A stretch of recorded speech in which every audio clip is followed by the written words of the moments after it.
morning. We'll go ahead and get started.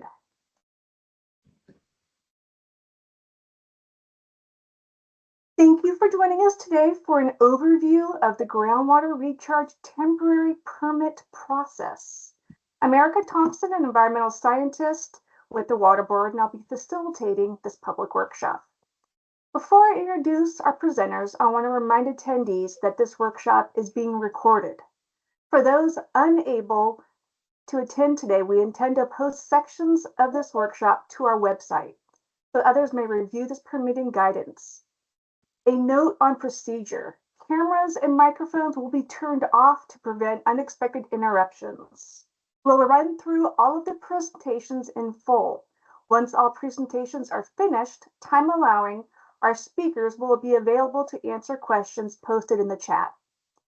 We will prioritize general questions. If you have a detailed project question, we suggest reaching out directly via email to staff to discuss in more detail.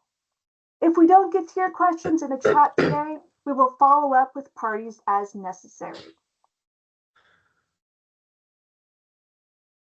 Our presenters today include Benjamin McCovery, Shelby Witherby, and Mike Conway with the Water Board's Division of Water Rights Permitting Program for processing permits for the Groundwater Recharge Program. We've got Brianna Seepy with the California Department of Fish and Wildlife Region 2, Stephen Springhorn with California Department of Water Resources.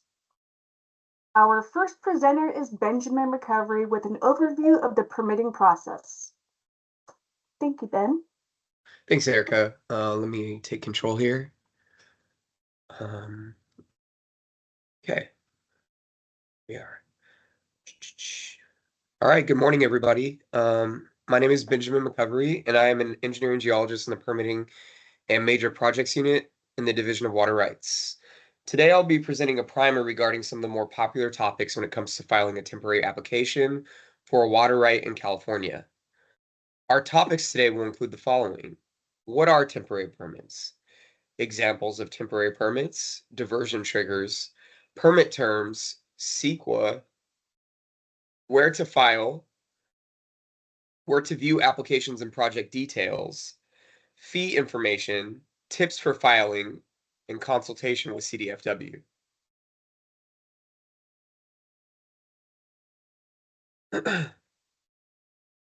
So a temporary permit is a short-term authorization, either for 6 months or for 5 years, issued by the State Water Board Division of Water Rights, allowing for diversion of surface water for reasonable beneficial uses. Temporary permits are not water rights, in that they do not provide a date of priority and are last in line for flows. It's important to mention that temporary permits are not a substitute for the permanent coverage offered by a standard water right. Temporary permits are used to cover various situations. Temporary permits are a great place to start for entities looking to add new sources of water to groundwater basins. They are also a great vehicle to test projects for long-term viability. Parties also may use temporary permits when they have filed a standard application, but it hasn't been issued yet and they want to start the diversions. Temporary permits do what their name states. They provide temporary coverage. It's important to mention that temporary permits are not a substitute for the permanent coverage offered by standard water rights. Today's workshop is specifically focused on the filing for groundwater recharge. Here in water rights, we commonly refer to these projects as underground storage because the surface water is stored underground. These projects focus on capturing high-level flows and store that water for later beneficial use during the drier season. Recharge itself is not a beneficial use. It is rather what the water will eventually be used for, such as irrigation or municipal uses. So why are we seeing an increase in these filings over the last 10 years? The big reasons are, one, we've seen a lot more drought in the last 10 years, so parties are focused on boosting water resiliency. And two, many of California's groundwater basins are depleted. Parties are working to comply with the Sustainable Groundwater Management Act, known as SGMA. Parties are looking for ways to augment their water supply, and many of California's basins have room to store surface water in them.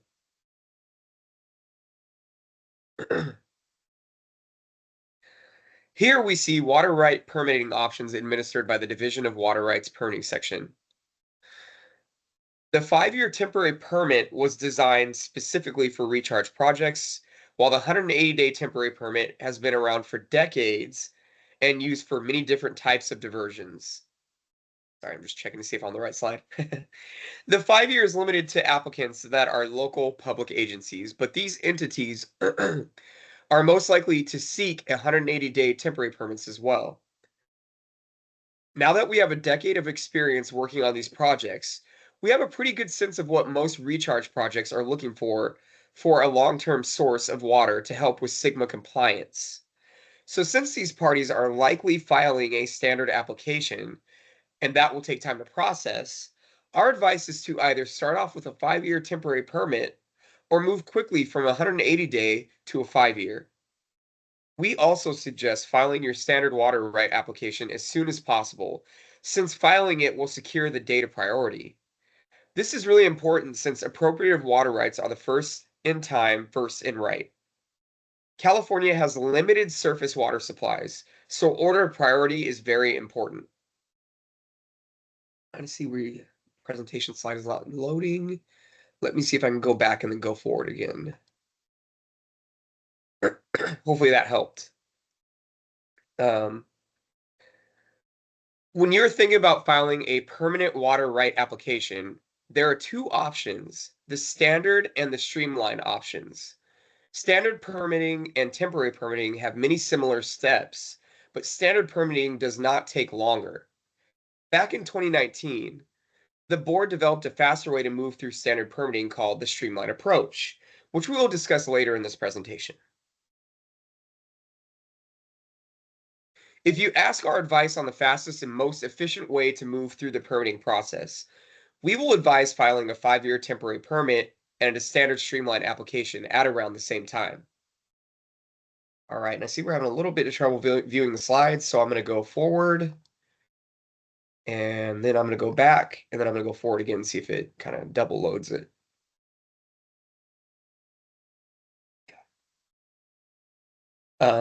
Here's an example of a party who's pursued our recommended approach. First, they filed a standard streamlined application and secured their data priority and kicked off the processing timeline for their standard application. Then they could have coverage for diversion, and while their standard application was processing, they filed their 5-year temporary groundwater recharge application. This water right was applied for by co-applicants Central California Irrigation District and Del Porto Water District. This project also utilized a streamlined pathway to demonstrate water availability. There are a few things that are notable about the processing of this project. The use of the streamlined pathway helped reduce the technical burden on the applicants, typically associated with water availability. Also, even though this project is located in an area associated with serious groundwater declines and strong competition for water, the 5-year temporary permit application received limited objections during noticing, and those objections were either withdrawn or easily resolved with standard permit terms. This project filed for a standard permit around the same time the 5-year application was submitted. Just last week, the standard application was noticed. One really useful part of the 5-year temporary permit is that if this standard application receives protests, the board can use the data collected during the 5-year permit period to help resolve protests in a much easier way without need for costly and time-intensive hearing. So we talked about the 5-year, but what about the 180-day? And sorry, I'll go to the next slide.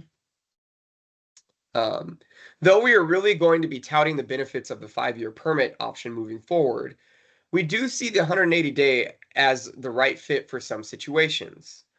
The best fit is going to be when the party is unsure about their project design and scope. Sierra Valley is a temporary permit I personally worked on. This temporary permit is of particular note because it successfully supported domestic uses of disadvantaged communities in the Loyalton area while also employing the 90-20 diversion trigger parameters of the streamlined pathway. In addition, it supported the local groundwater-dependent ecosystems by authorizing fish and wildlife preservation and enhancement beneficial uses. You should also note on the slide that this project utilized a streamlined pathway for showing water availability and for setting its diversion trigger thresholds. Consistent with the method, the diversion season was from December 1st to March 31st. And just a reminder, we're gonna have a informational section on the presentation about where to ask questions, so we'll get there eventually. This project was a great example of streamlined processing. Not only did the streamlined pathway allow for an expedited review of water availability, but it also led to a very efficient consultation with the California Department of Fish and Wildlife. This is due in part to the design of the method, which was intended to protect ecosystem functions. Also of note, though we did run into some complexities regarding the area's adjudication, this project did not receive any objections from outside parties during noticing. Okay, next slide. Now we're going to talk a little more specifically about the important structural elements of a permit. In particular, we want to share the elements we believe are worthy of consideration early in project planning. Let's start with the selection of diversion triggers. Here we have the streamlined pathway as a method for setting diversion triggers. The setting of diversion triggers can be difficult since each stream features unique flow rates, water right considerations, and in-stream needs. To simplify the approach for prospective applicants, the streamlined pathway was developed in 2019 to provide a prescriptive method for the determination of diversion triggers, the protection of senior rights holders, and to help ensure in-stream needs are satisfied. The streamlined pathway contains two methods for determining when an applicant can divert: the 90-20 method, or otherwise known as Method 1, and the flood flow diversions under Method 2.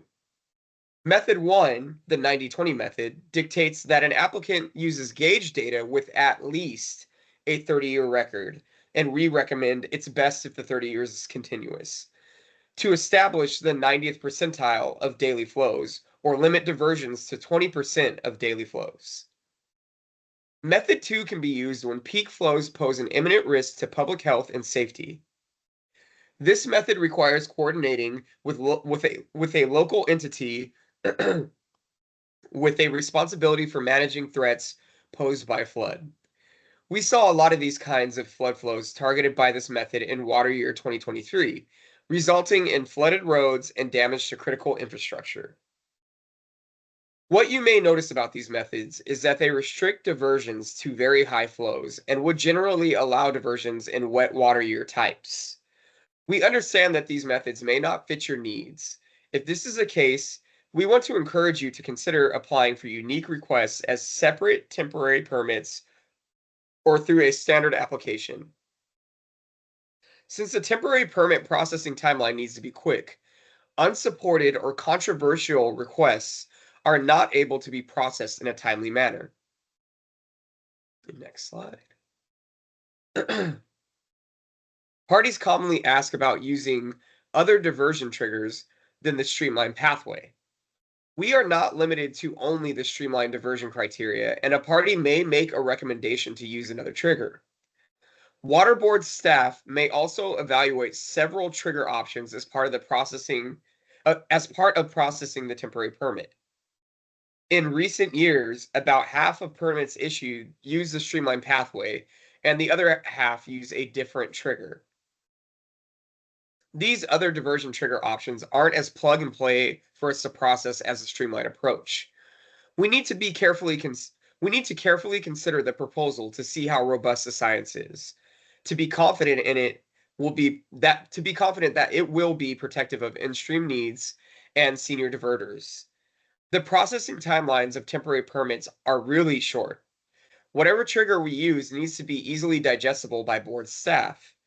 Generally, triggers that focus on the highest flows have the least risk of injury to in-stream needs and senior diverters.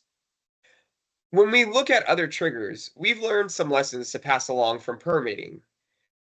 There are some areas we mark with a caution flag. In general, a novel approach could be problematic if it doesn't include sufficient supporting rationale and that rationale is straightforward for permitting staff to review. Is not straightforward for permitting staff to review. If it relies on older science, if it is tied to other active, not yet settled board action or hearing with differing public opinions on the validity of the approach, if it is a single component of a broader analysis solution, otherwise known as piecemealing. This isn't to say the party can't try to use these approaches, but should be aware that the temporary permit process moves quickly, and there isn't a lot of time to vet complicated proposals. These types of proposals may be better fits for standard application filing with its much longer processing timeline, or perhaps filing a temporary permit far in advance to allow for much more processing time. When board staff are processing a temporary permit, we will look to see what options exist to permit the project. We aren't just limited to the diversion criteria the party requests, so we do try to find ways to make the project work. Next slide. Now we are going to transition to sharing some permit terms. These terms give you a flavor of what to expect and are worthy of early consideration while planning your project. The terms section of a permit displays the guidelines of a permit's operational implementation. If you're thinking about filing a temporary permit for the first time, it can be really helpful to look through some recent examples. When you look at a temporary permit, you'll see some terms are the same in every permit, and some terms and other terms are customized to a specific project. All permits contain terms that describe the project authorized, the amount and rate that can be taken from a specific stream location, the dates water can be diverted, and the purpose and place of use of the water. There are terms regarding the permit operation, such as monitoring and reporting division. There are terms about the nature of the temporary permit, such as the deputy director can call for ceasing of diversion at any time if an unforeseen issue arises. There are also the diversion criteria, which I've already discussed. As an example of terms that are customized to a project, one example would be terms that are the result of objection resolution with a party who has concerns with a project, such as a senior right holder. We also may include terms to address input provided during the CDFW consultation. Next, I'll show several examples. All right. So here's our first example. And this example is pursuit of a permanent right. The example term in this slide paraphrases the fact that the use of temporary permits is only appropriate where the applicant diligently pursues the filing of a standard right. Repeated temporary permits cannot take the place of a permanent right. And I'll just kind of leave this up for a moment to let everybody look while I grab a quick sip of water.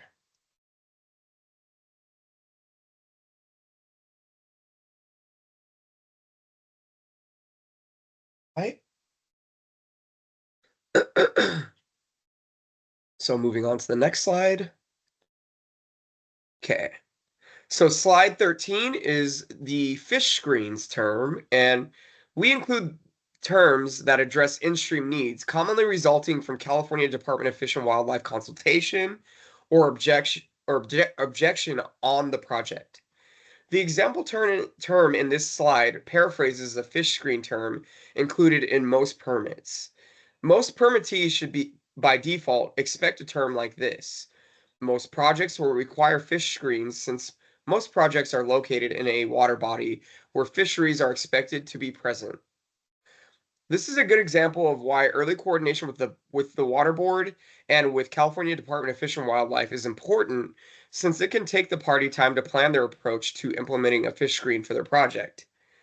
This is another reason it's good to file as early as possible, so you can get your permit ahead of the season and have time to work out your screening approach before diversion opportunities present themselves. All right, move on to the next slide. And this is slide 14, which is the delta term. This example term is the result of a negotiation between delta rights holders, specifically for regulation of permits whose tributaries connect to the delta watershed.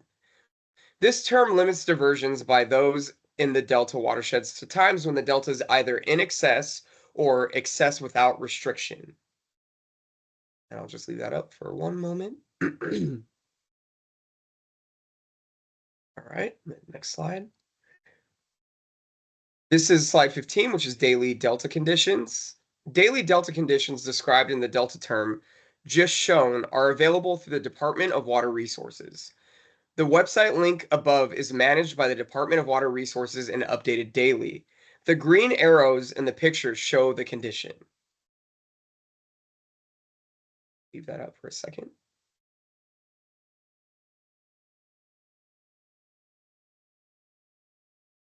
Okay.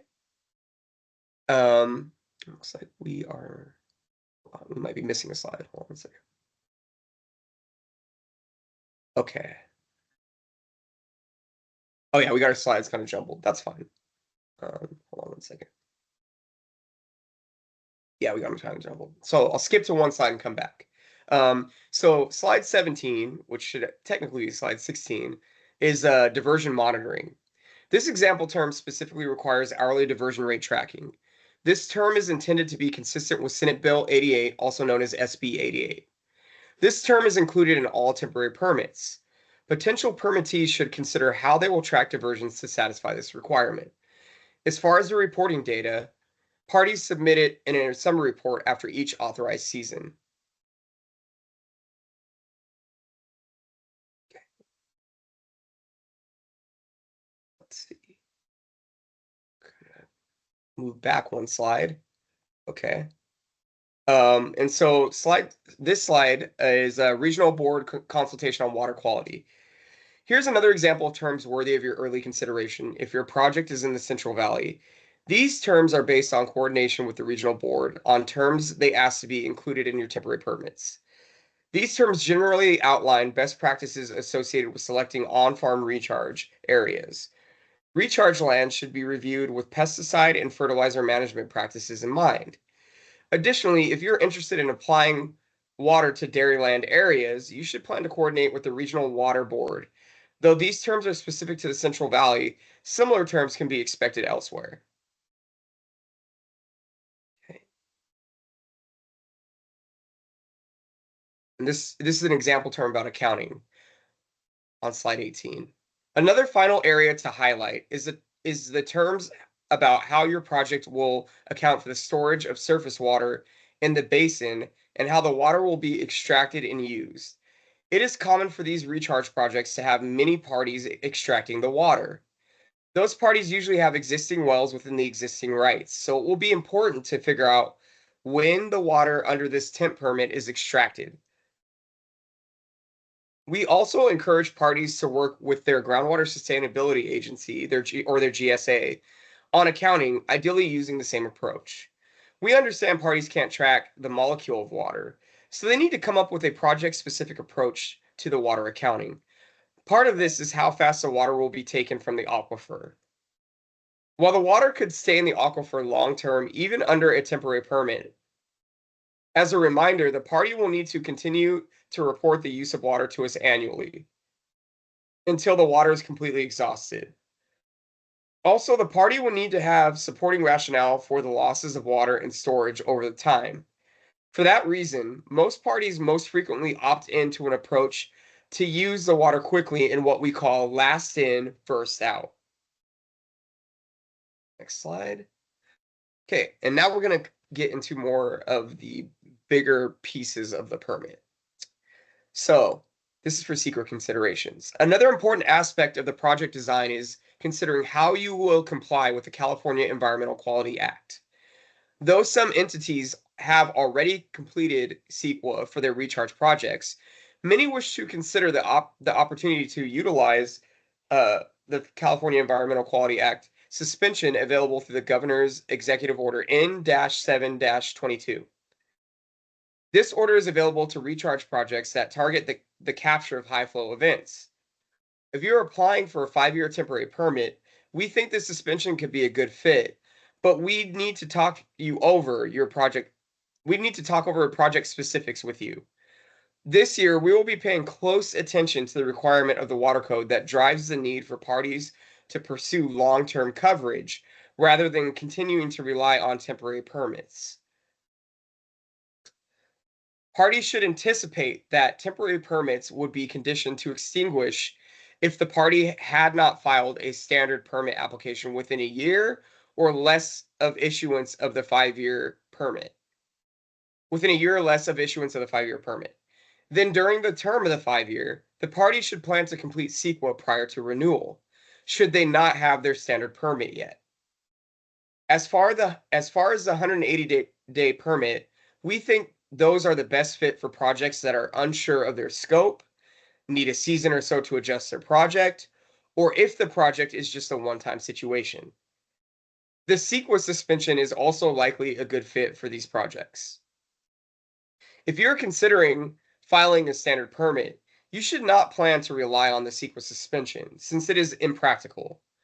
While the suspension could be available at the time of filing, there is no guarantee of its availability at the time of permit issuance, when the board needs to make the CEQA findings, which is likely to be years later. We sometimes also get asked who will be the California Environmental Quality Act lead. Since these recharge filings are essentially all from local public agencies, the applicant is acting as the lead agency, and the board is acting as a responsible agency. As always, we recommend you consult with us early about your CEQA strategy. Next slide. Okay. Let's transition to some other practical elements of applying for a permit. Here you see a screenshot of the homepage of our application submittal portal. The online portal for water rights applications is called ROF, or Water Rights Online Forms, and is the main area where applicants of many different types of water rights permits go to fill out and submit their application.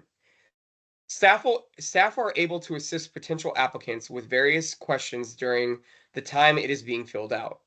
We want to note that the application for a 5-year permit is very similar to that of a 180-day permit.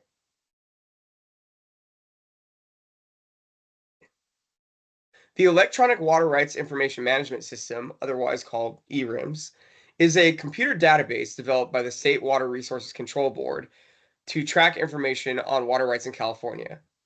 ERIMS contains a search engine to look for all kinds of water rights. You can use this search page to search by water rights types, permit license status, water rights ID, county, primary owner, source stream, or hydrologic unit. Just leave that up for a moment for everybody to get a look at it. All right, next slide. Okay. The best tip for filing is file early. The earlier you file, the more time staff has to allocate towards things like water availability analysis, which we colloquially call WAA, assistance, characterizing potential objections, and catching potential fatal flaws in scope. To name a few, in addition to consulting with the board early, getting into contact with California Department of Fish and Wildlife concurrently with the application submittal saves time, since CDFW concurrence irons out many issues. Assembling your project scope early can give staff an opportunity to assess your project's viability. If staff have to ask for missing information after the application has been submitted, it may cause delays in processing. As always, staff are available to discuss scoping ideas every step of the way. Finally, if you're going to submit an application with diversion trigger criteria outside of the streamlined pathway, make sure to use modern methods and document how the method is supported. Never assume that if one department offers concurrence, all interested parties will also fall in line. Present your methods clearly to all interested parties as well as the board and discuss thoroughly. One additional tip: if you're in an adjudicated watershed, always speak with the local water master early on before submittal. I'm now going to turn over control to Shelby. Thank you, everybody. Thanks for the permit overview. Our next presenter is Shelby Witherby. She will discuss she'll survey historical and potential application fee structures. Thank you, Shelby. Go ahead and unmute yourself.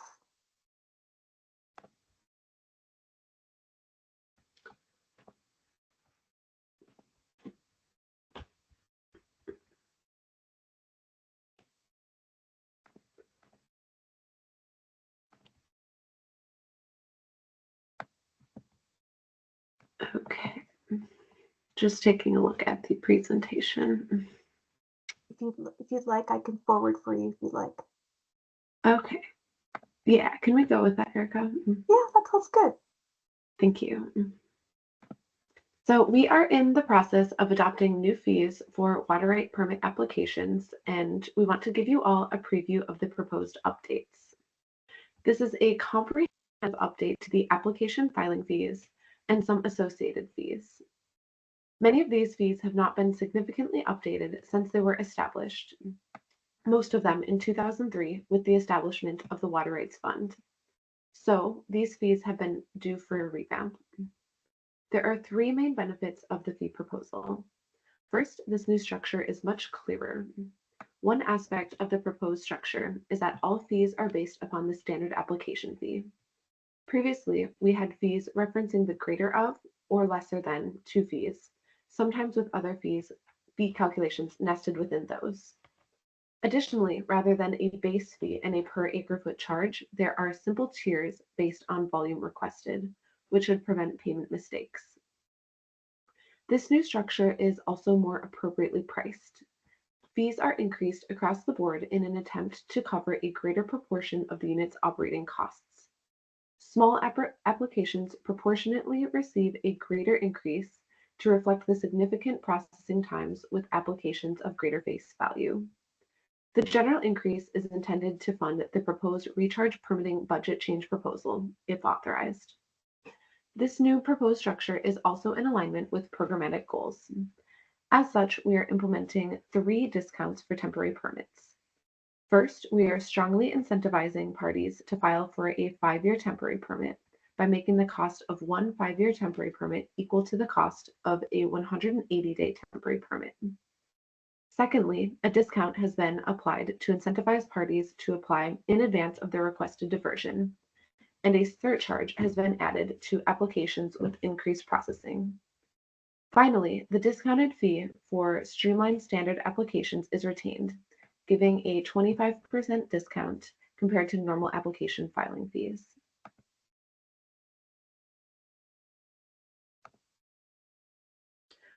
Our first fee is the standard application filing fee. This previously was $1,000 plus $15 per acre foot greater than 10 acre feet, or $648,914, whichever is less.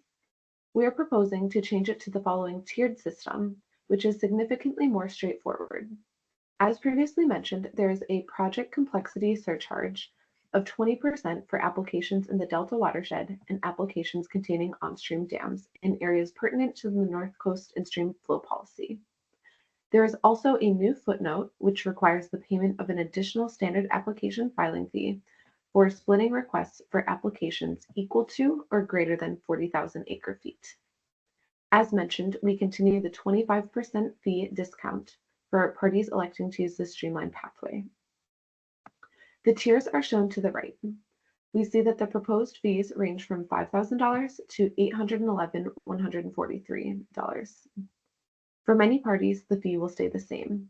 However, it is increasing the fee at the bottom as regulatory requirements on small projects are still intensive.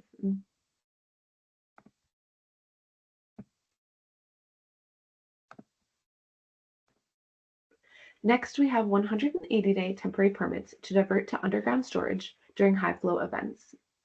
Currently, the fee is fairly complicated as the lesser of the non-recharge temporary permit application fee, which has a greater than comparison baked in, or $5,000 plus a per acre foot charge. We are proposing to increase revenue and simplify this fee by moving back to the approach used for other 180-day temporary permits of 50% of the standard application fee. However, we'd reduce the fee down to 35% if submitted 120 days in advance of the proposed diversion season. We also propose a 25% discount if the application will rely on the board's streamlined approach. That is, the discount we already provide for standard applications would be available for temporary permits. Renewals of 180-day temporary permits for underground storage currently are $1,500 plus an acre foot charge. We've been processing a number of renewals and found that these generally are the same amount of work as initial recharge filings, as the procedural steps are the same and new objections can arise with each filing. Thus, we are proposing to eliminate this category and have renewals pay the same as an initial application. This approach will treat recharge as the same as other 180-day temporary permit applications, where initial and renewals pay the same fee.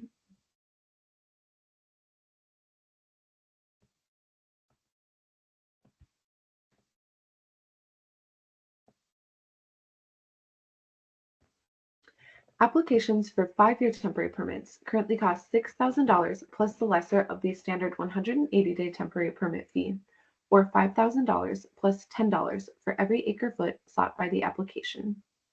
Additionally, there is an annual component of 20 cents for every acre-foot diverted. We are proposing to simplify this to 35% of the standard application fee when submitted 120 days prior to the requested commencement of diversion, or 50% of the standard application fee when submitted less than 120 days in advance. An example is shown which compares the fees under the current structure and proposed structure for 3 different volumes. It is also worth noting that the proposed 5-year is equivalent to the proposed 180-day. Taking a look at the scenario application for 10,000 acre-feet, we see that under the current fees for a 5-year application, this would cost $20,000. The proposed 5-year application fee would be $66,500. Or if the party acquires 5 180-day temporary permits, it would be $332,500. Shelby for the fee structure overview. Our next presenter is Brianna Seepy with the California Department of Fish and Wildlife. She will outline their consultation timeline. Good morning. Hi, everyone. My name is Bree Seepy, and I'm a water program supervisor with the California Department of Fish and Wildlife's North Central Region, or Region 2. And thanks so much for the board for letting me be here today. Happy to share our experience with consultations that we have had, and also want to notice at the start that every region, every river, every system and project is different. So that's especially why we're excited to be part of the conversation, because we know they all deserve and merit attention. So temporary recharge permits can only be granted if the diversion does not cause an unreasonable effect on fish and wildlife or in-stream beneficial uses. And in our experience, a happy, successful permit process begins with thinking about how the proposed diversion from winter flows could potentially affect fish and wildlife and habitat. So that's what I'm going to talk about briefly today. You can advance the slide, Erica.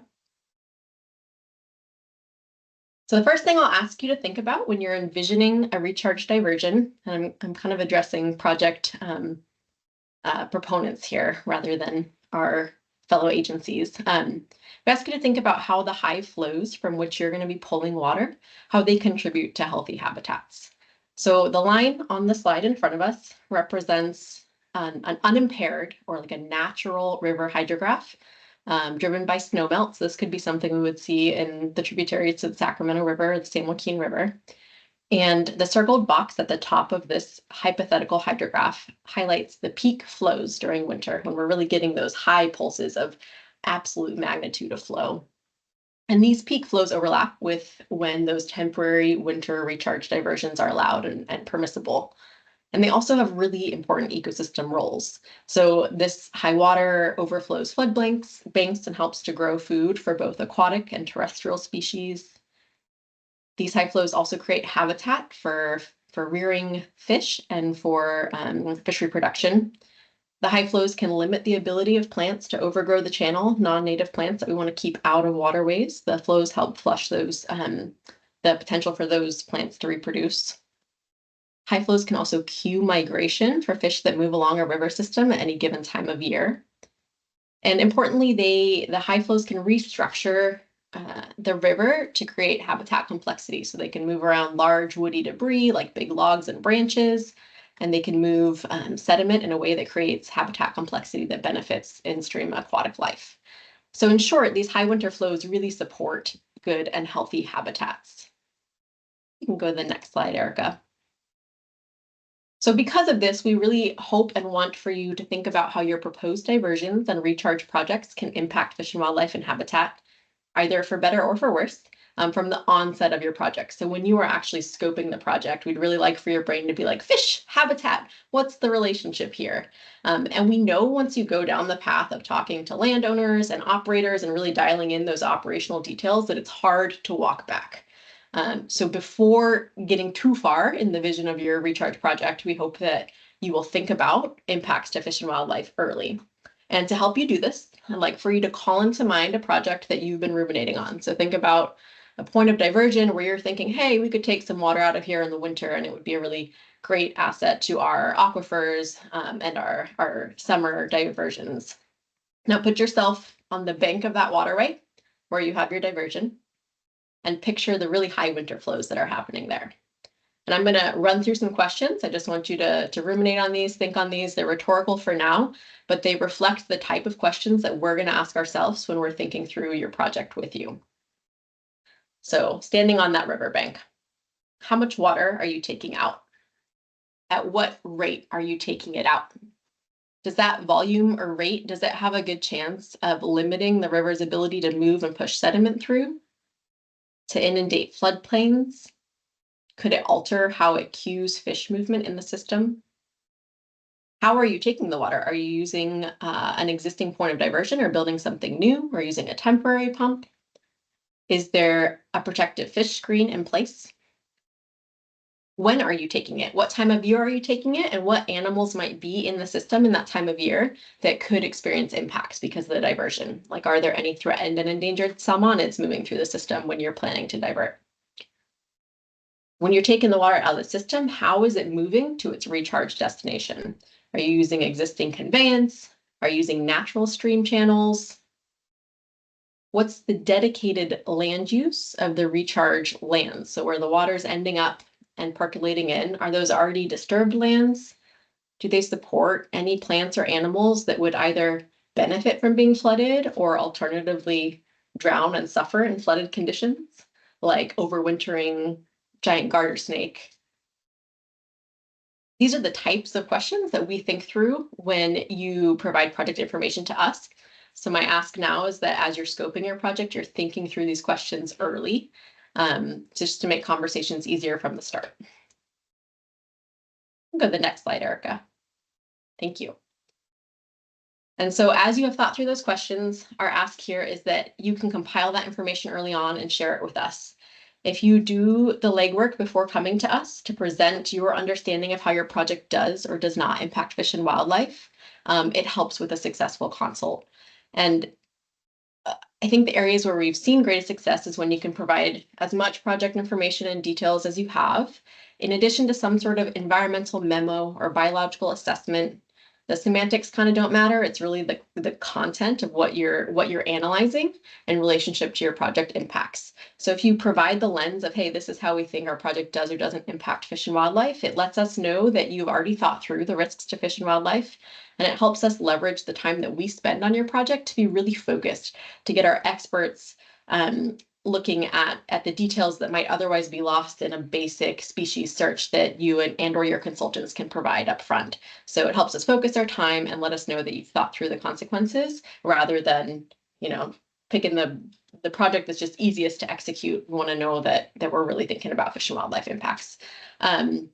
Certainly, if you have a critical decision point early on in your process, like you're thinking about taking water out of a system from a certain place, and you really can't quite project what the impacts would be, you don't know how it would affect the fish, or you're concerned it could impact salmon, but not quite sure. If that's an early decision point that you need to make, we are an open door and we'll try to kind of iterate and talk to you at that critical decision point.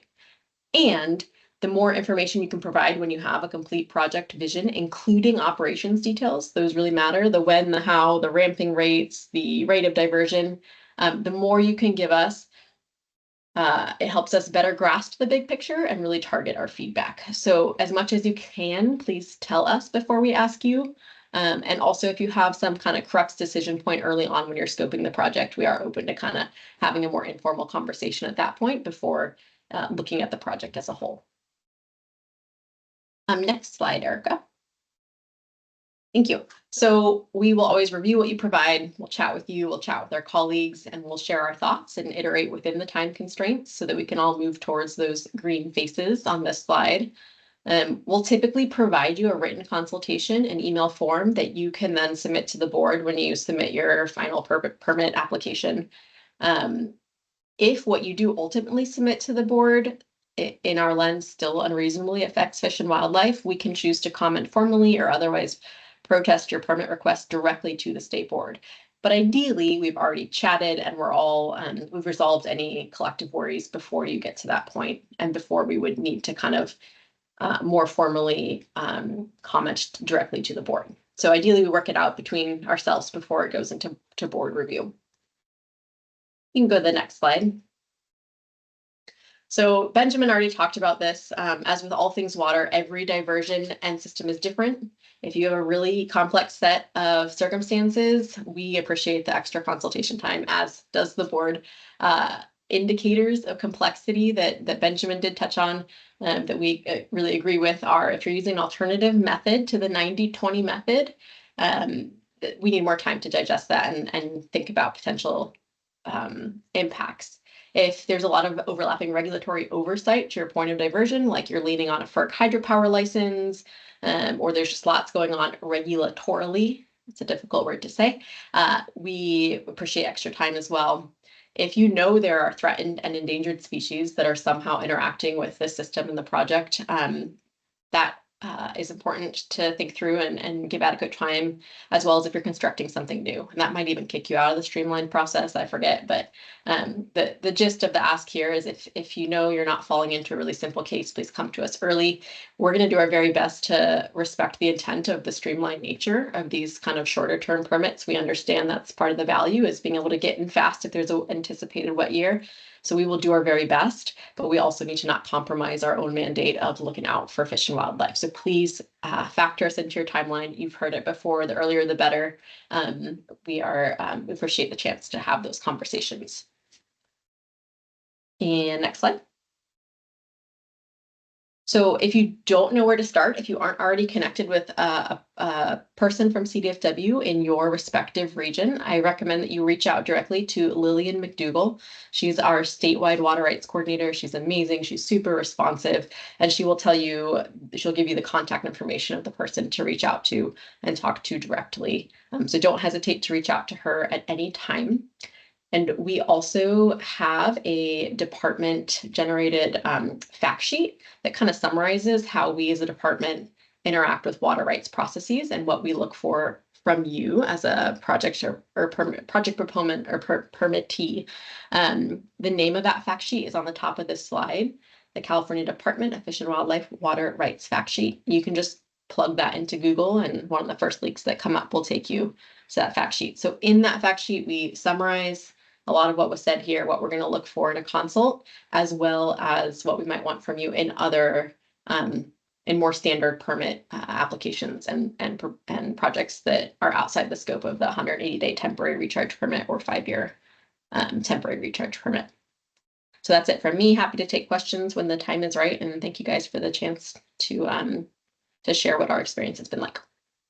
Great, thank you, Bree. We will have the link on the last slide, so you guys can review that link. Thank you again. Perfect. Brianne. Thank you. In addition to working cooperatively with CDFW, we collaborate with the California Department of Water Resources Sustainable Groundwater Management Office, also known as DWR. Stephen Springhorn is here to highlight the flood diversion and recharge enhancement initiatives. Thank you, Stephen.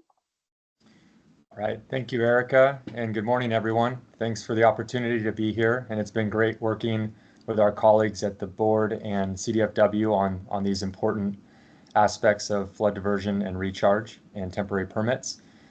And so today I would like to give a quick overview of some of the flood diversion and recharge enhancement initiatives that we have been working on at the department within a team here and with our sister agencies over the last couple of water years.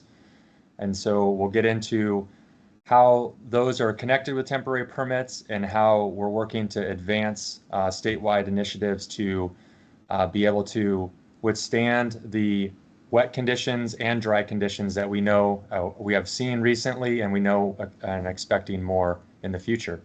So next slide, please. So the first thing I wanted to highlight today is an initiative that was born out of the Tulare Lake flood emergency. And this was a temporary flood diversion and recharge enhancement initiative.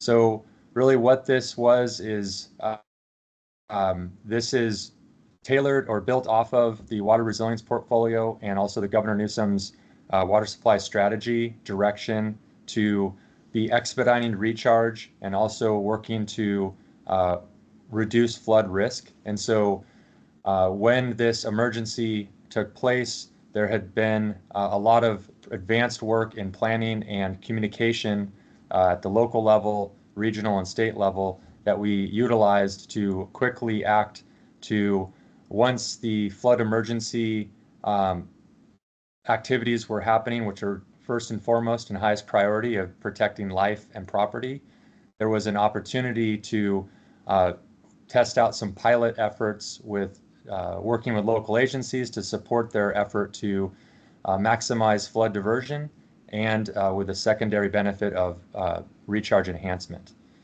So we, with the flood emergency in the Tulare Lake area specifically, we worked with local agencies.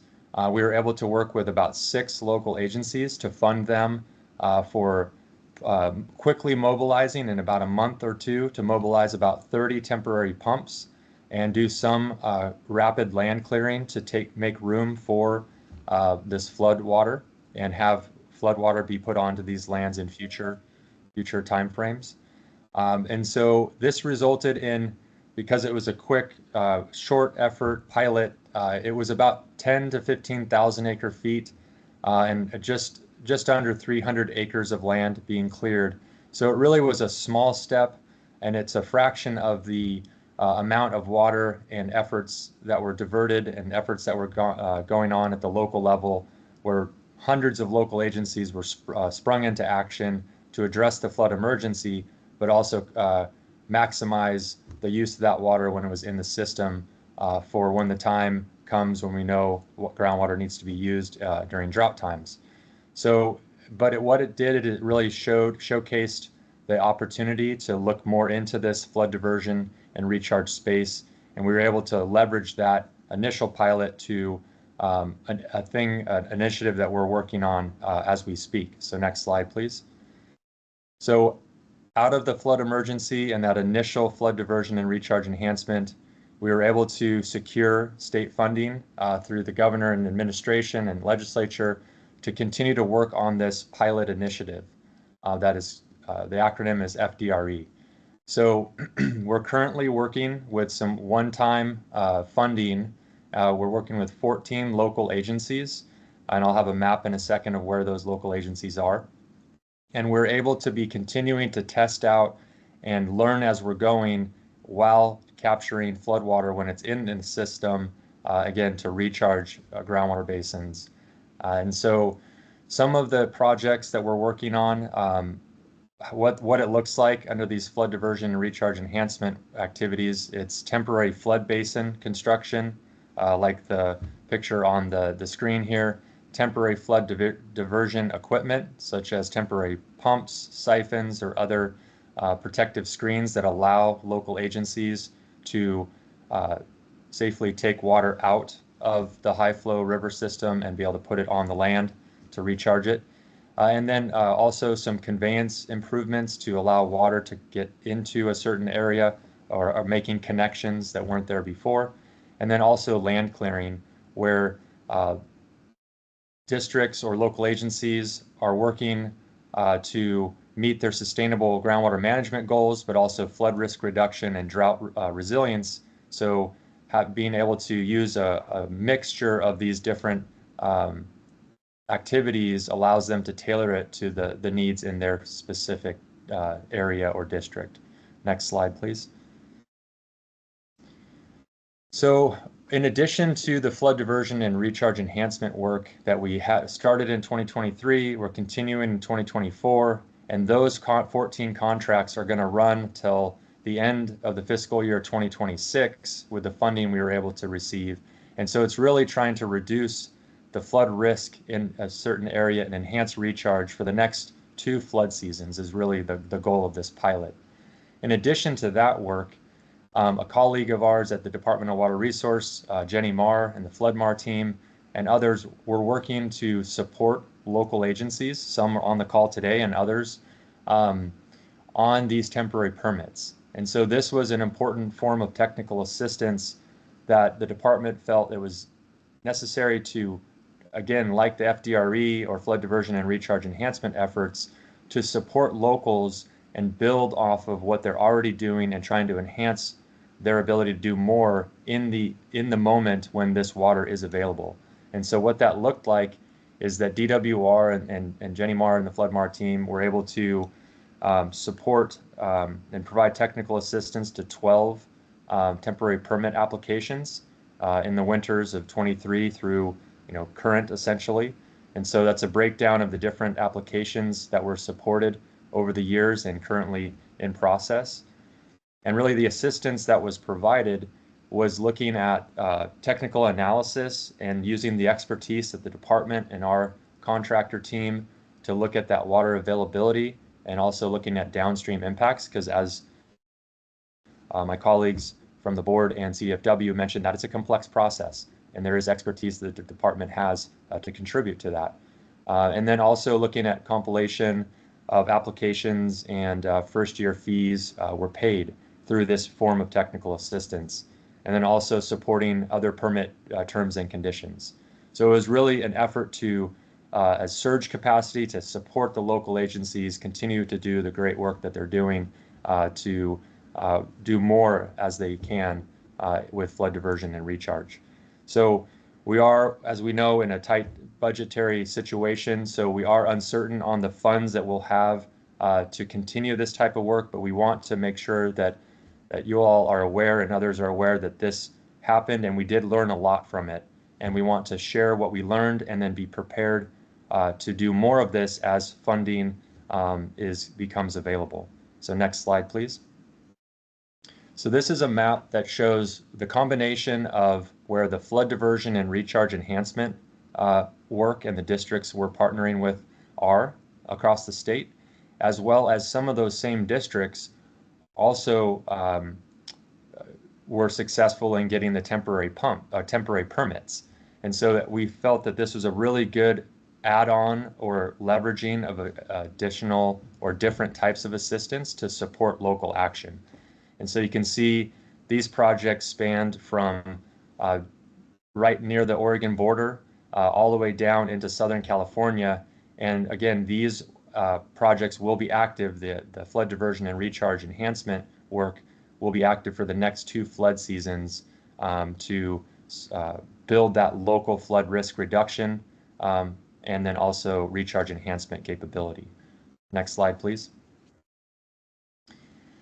So some key takeaways, again, from what we learned in these pilot efforts and knowing that we are unlikely to have a lot of funding to keep more of this going or really surge and do more of it, but we want to make sure that it's known what we learned and how we can share that information and continue to work and partner with local agencies in doing more of this work. So as mentioned, and just adding to the main point that early planning is critically important, because there's a lot of complexity as mentioned previously, and what we found in these efforts, there's just so many aspects to consider, and it does take time, and it really compounds the complexity in the heat of the moment or the emergency. So really backing up as much as you can, pre-planning and getting into these conversations as early as possible is very helpful. Some of the key takeaways on the temporary pumps and diversions, our team has been talking with locals as well as the vendors that are providing these temporary pumps that are shown on this picture here. And it takes time to establish that contact and see who are the pump vendors in your area, how would those pumps get set up, and those cost of pumps increases during emergencies. So if you have a connection with those vendors, you're likely to get sort of bumped up in the priority or queue and have things ready to go.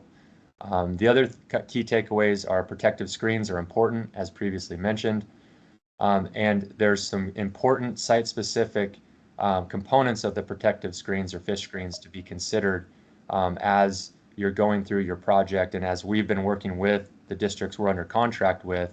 And so we're continuing to work on that with our team and consultant team, and we'll be providing additional information on costs, screen design, and additional information that we can share. So not everyone has to go through that same learning curve. You can learn from what has been done by these 14 districts where protective screens are being supplied and utilized. And we'll be working with our colleagues at CDFW and the State Board to try and get that information out. And then finally, just looking at, again, highlighting these key components of points of diversion, recharge lands, biological assessments. These are all things that are really important to take early action and coordination on with our sister agencies. So last slide, please. So we have learned a lot. We're trying to put as much as we can on our groundwater recharge page on our DWR webpage. The link is there and will be shared. And really wanting to continue to partner with local agencies, learn from what's going on, learn for what opportunities exist so that we can be looking for all forms of support and financial funding to work with you all to do more of this in the future. So again, next steps, we're going to continue to encourage partnerships between groundwater and flood managers at all levels. If you have questions for us at the department as it relates to these types of assistance that I described today, you can email us at that email address. And then we're also going to be integrating into some pre-season flood preparedness meetings in the fall as we approach the upcoming flood season, so we can be flood ready and recharge ready in California. And that was it for today, and happy to answer any questions as appropriate. Thank you. Thank you, Stephen. The Water Board would like to thank all participants for investing their time and effort in the workshop. Please review the provided slides, which will be right here, provided information that was discussed during the presentations. After the workshop, you can actually email me your questions at erica.thompson@waterboards.ca.gov. Michael Conway will be available to answer your questions, some that were submitted in the chat.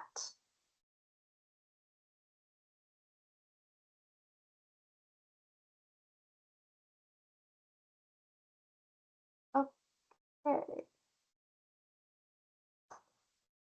Looks like Mike is answering somebody else's questions. Mike, are you here? There you go. Thank you. Good morning, all. I just want to thank everyone for attending today. I know we provided you a lot of information. We anticipated that you may want to review all of this and get back to us. So just want to let you know that's also an option for you. Please feel free to reach out to us after this presentation. Let's see, we can try to pick off a couple of questions as we get any here. I see from Maddie, do Delta permit conditions apply to Stony Creek? Stony Creek sounds familiar. I can't say I know off the top of my head where that is. Generally, our Delta conditions apply to anything contributing to the Sacramento or San Joaquin rivers. That's a lot of the projects we're working on. Let's see, Chris shoots. Where will we find the presentation? Eric, I believe, just posted the link. Yeah, if you I look will up in the update that chat. link. Yep, and after today, we're gonna put together, the live video recording and get that up on the website. And we also plan to post, I think, the PowerPoint presentation. So that's our intent.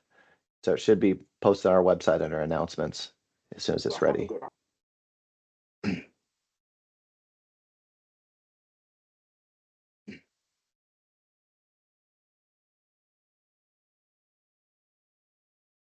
Just give it another couple minutes. Again, it's perfectly fine to just reach out to us. You have Erica's email there, and some of you know the rest of us, so reach out however you see fit. We'll be here. We'll try to get to all follow-up questions related to this workshop. So no pressure to ask now, but if you got something urgent or on your mind now, feel free to drop it in the chat.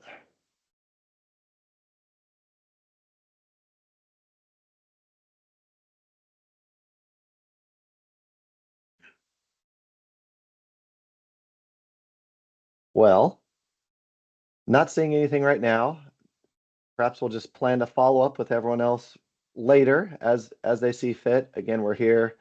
We appreciate your time, and the best time to reach out to us is now. This is part of the reason why we scheduled our workshop for this time of the year.